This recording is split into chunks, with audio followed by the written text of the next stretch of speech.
Padre, tengo una pregunta. Y es que me cuesta comprender por qué Dios nos ha mandado este virus tan agresivo. ¿Cuál es la verdad? ¿Cuál es el propósito? Lo primero que te quiero aclarar es que Dios no lo manda, Dios lo permite, que es diferente. Esta pandemia la generó el hombre a través de la violación constante de las leyes universales que Él estableció. Pero papi, es que algo tan malo yo creo que va a generar demasiada destrucción.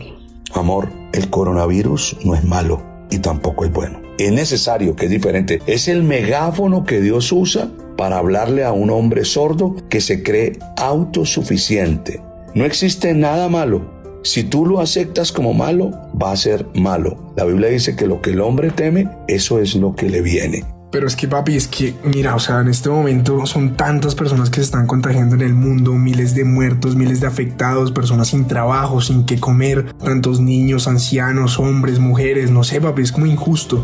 Pues déjame explicarte esto. Lo injusto no existe dentro del amor de Dios. Eso no existe. Existe en tu vida, que a veces no comprendemos profundidad de lo maravilloso que es el amor de Dios. Lo que sí existe es la justicia de Dios en Cristo.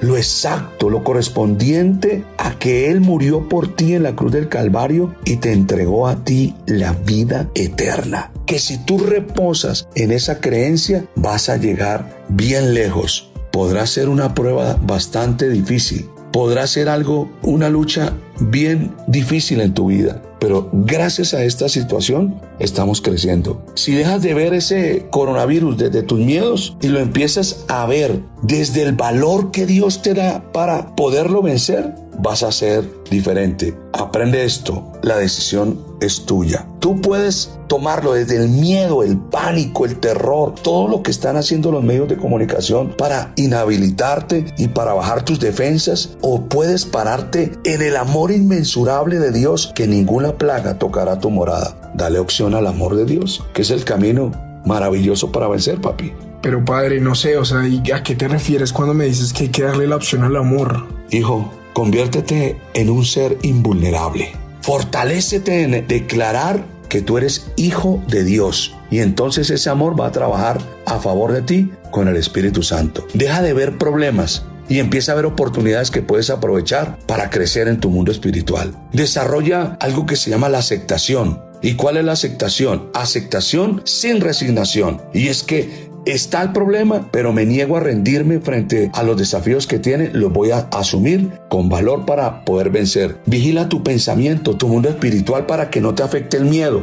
Y tampoco compartas tus miedos mandando mensajes de dolor y de fracaso y de juicio. Vigila la palabra que tú das. Siempre comparte una palabra de armonía, de sentir a la gente segura, de creer que Dios está peleando a favor nuestro, que las cosas se solucionan de rodillas y que tú eres más grande de rodillas que de pies. Y por último te quiero decir esto. Tú puedes ver el coronavirus como tu amigo, un aliado poderoso. Háblale, dígale, tú me estás enseñando, eres valioso para mí, porque has logrado por lo menos que ahora nosotros hablemos como familia, que tengamos un altar familiar, que nos reunamos a orar en torno a la palabra del Señor. En cuanto aprendas, te puedes ir acostumbrando más a la presencia del Señor, y aprovecha la oportunidad que este momento maravilloso de la vida me ha entregado, y es disfrutar de ti, disfrutar de nuestra casa y disfrutar de la presencia de Dios. A este Dios nada le queda grande, todo le queda en su anillo justo, el anillo al dedo para Él. A Dios siempre todo le queda correcto. Amén, Padrecito. Compártelo.